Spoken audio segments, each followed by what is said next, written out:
Hey there everyone, welcome back to Gamevine, and my name is David, and it's been a while since we've talked about the game of Dice Masters, so I thought, why not, let's get back into it, because I've accumulated a little more to my collection. Last time we spoke about Dice Masters, it was about the Yu-Gi-Oh set, which was kind of a sour note, which is sad. I'm sorry about the law, on a sour note at that, but I do like the game of Dice Masters generally. Just the set of Yu-Gi-Oh is not my favorite theme, and what they did with it, what I thought was kind of poor, but it's still a playable game.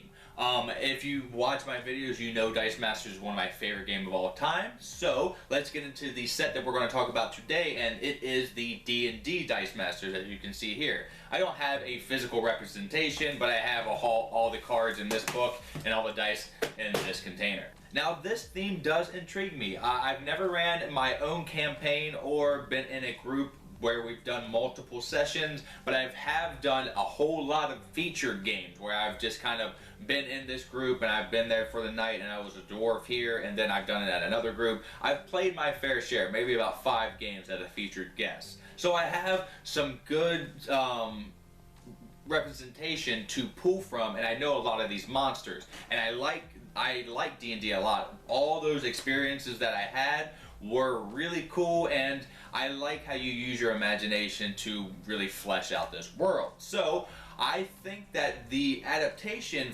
to Dice Masters for D&D is a smart thing, because what are you doing in D&D? You are rolling dice. So if you have a veteran D&D player, you have a person that plays Dice Masters, I think you can just meet in the middle and play this game. Now, I'm not going to show you how to play in this video. If you want to learn how to play, you can go to the first Dice Masters introduction video that I have. This game is essentially the same thing. The bones of the gameplay are the same. The abilities, though, are really ramped up, and I'm going to show you how those actually interact with the structure of the game as we go through the video.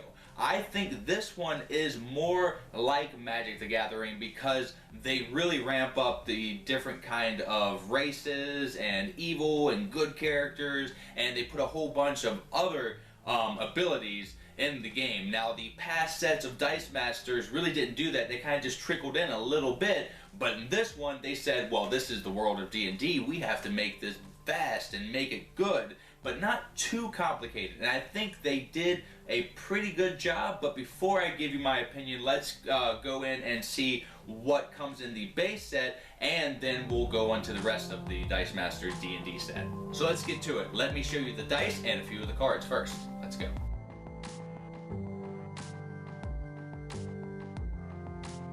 And here are a lot of the dice that come in the starter set and in a lot of the booster packs. I want to start by saying the caveat that I have a lot of D&D, but not the whole set. Just enough to give you a good flavor of how this is going to work. So I'm showing you right now what you get in the starter set. There's a few monsters, dragons, and a few heroes, and of course you get these sidekick and basic white dice in addition to the 2 dice per monster that you get, and then you just have to go get booster packs. And this is the amount of dice and all the colors that I've accumulated here. I call them colors every time I'm drawing them. That's a little hint for whenever I say that word.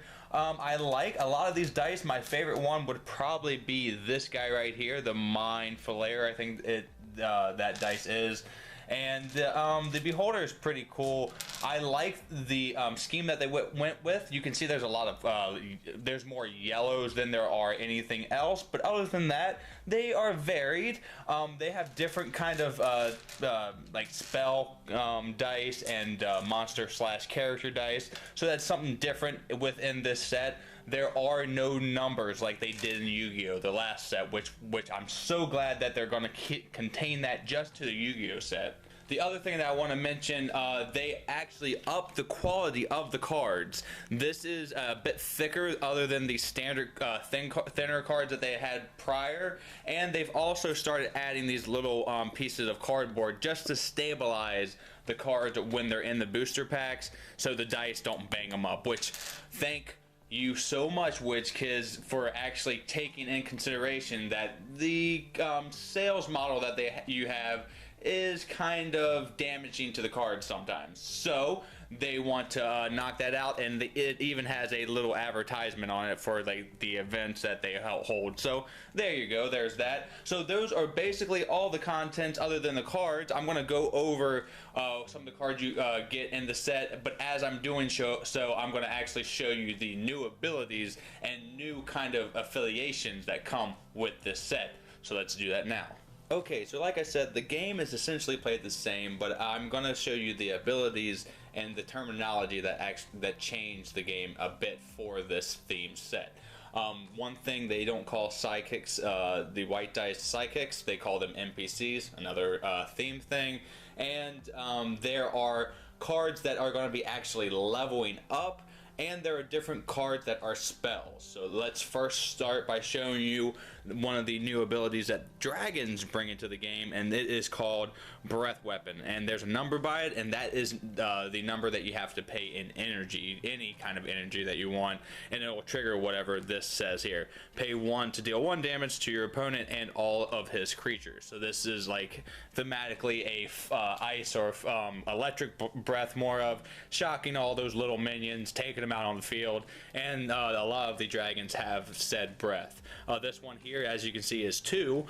Pay 2, do 2 damage to your opponent and all of his creatures. It's kind of, you're seeing the theme with that, right?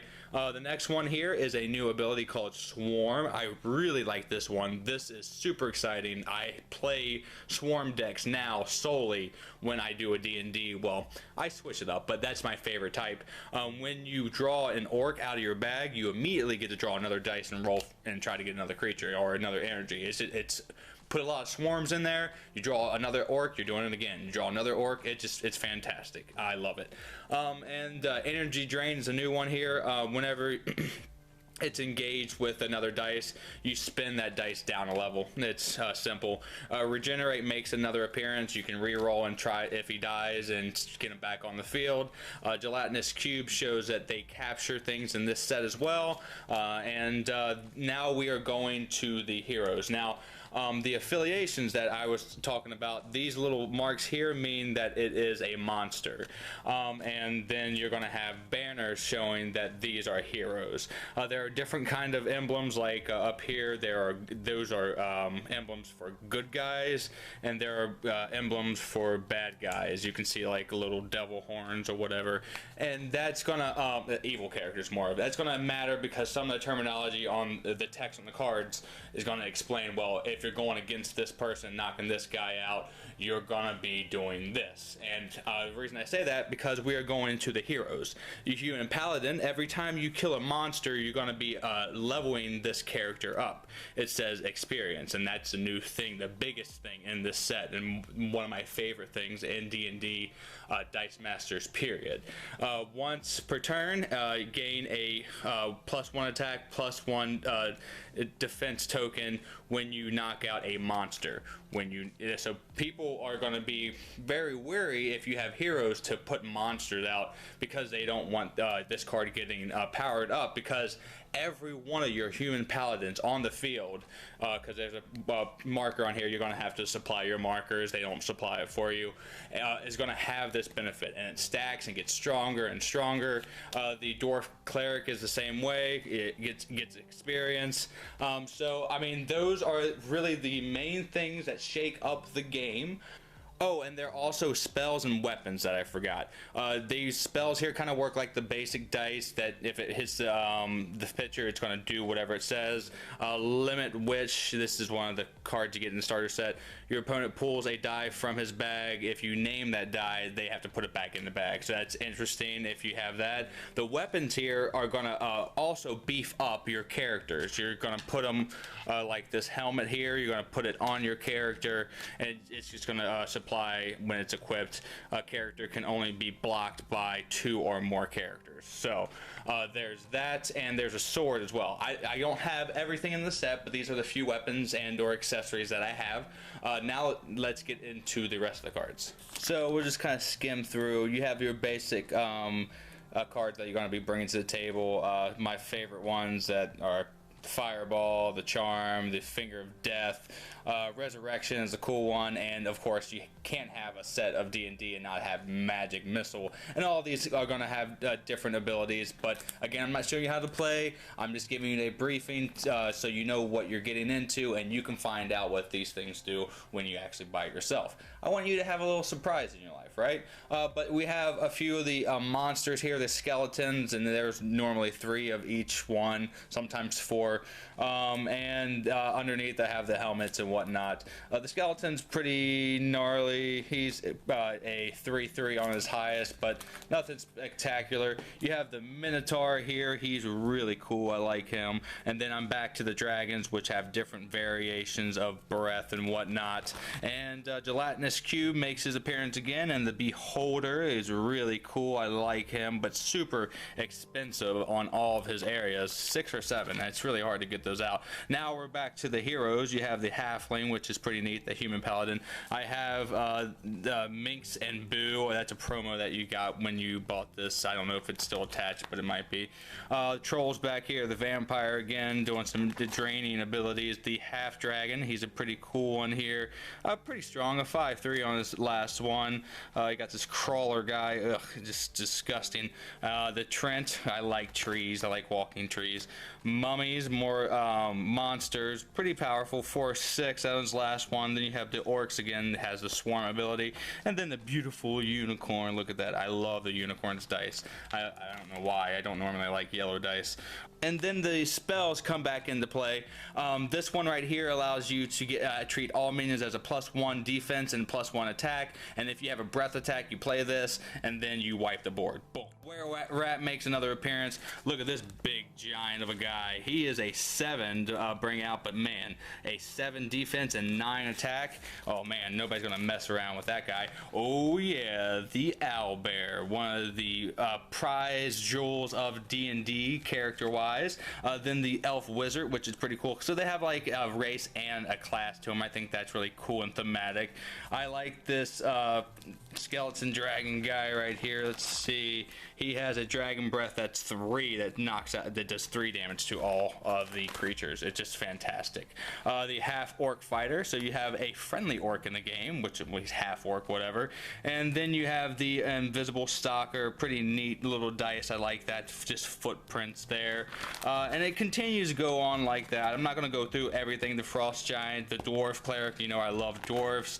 The red dragon, which is gnarly. The copper dragon, which is cool too. And then the pit fighter, the last few cards that I have here. Oops.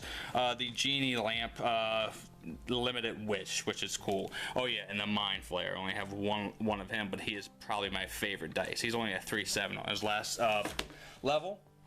So that's it. That's pretty much sums up the whole of what I have accumulated of D&D Battle for Faerûn. And this is the first set. The second set I'm going to be doing eventually because it's out right now. And I like what this set has done. It's added a little more depth to the game. It wasn't afraid to make changes to the affiliation and dump quite a bit of abilities onto the text of the cards, which may complicate the game a bit, but if you've been playing this game a while, that's what I think this game needed. Another set that can be played standalone or can be incorporated with the other sets if you really want to, but it has some teeth. And that's what I'm super excited about, like the leveling up of cards, just a manipulation of leveling up and down of the dice and the breath. It's all integrated so seamlessly, and I think it's probably maybe my favorite so far. So I know I didn't go over everything, but this was just a briefing. This is for people who have played Dice Masters before. I've given you enough information to base your opinion if you like this game and you want to go out and buy this set or not. So now let's give this set a grade, and I'll tell you what I think. But you already pretty much know what I think. Let's go. So that is basically everything in the set of D&D Dice Masters. And now let's give it a grade and tell you what I think.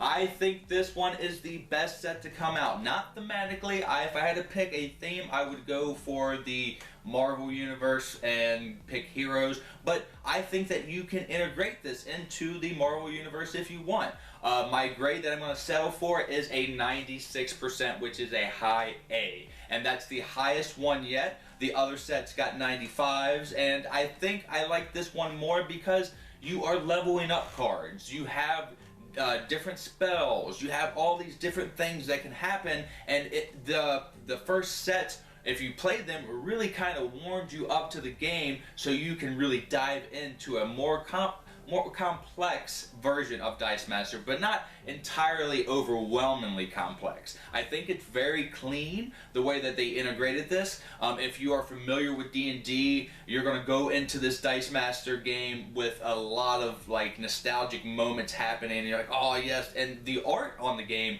on the cards, is really good. Now I will say that the card structure is much better. They actually put in little cardboard inserts within the packaging, which they haven't done before. I think was a good idea to protect the cards, and they made the cardstock even thicker, which I think is a great idea. And they don't have to have a linen finish, but if they're able to hold up in those tiny little bags and make it a thicker stock, I think that's a great idea. This is, in my opinion, the definitive set to get if you really want to experience Dice Master in its entirety, in all its glory, like the abilities here and the way that it really just works the mechanisms to its advantage, and has a good, very good theme of D&D around it.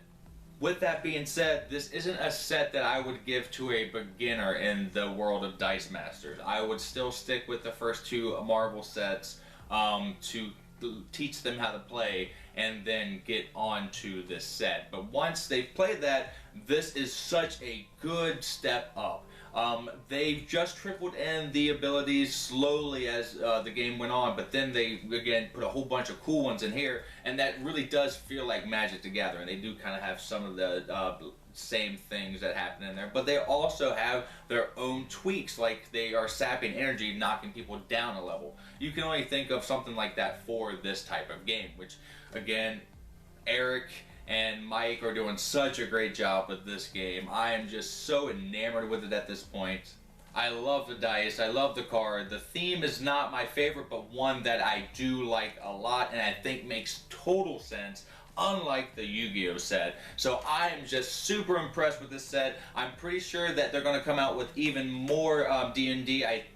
Okay, well, in the future there is a second set right now that they have come out with, but I haven't actually got. I'm going to go over that here soon, but that doesn't mean that you have to wait and get both sets to play Dice Master together. You can have the Beholder with Magneto if you want to. I mean, it's possible. There are some terminology you might have to kind of ignore or pay attention to, but it is possible. So that is it. I'm happy to say that this set is a winner and is the best set that I've reviewed so far.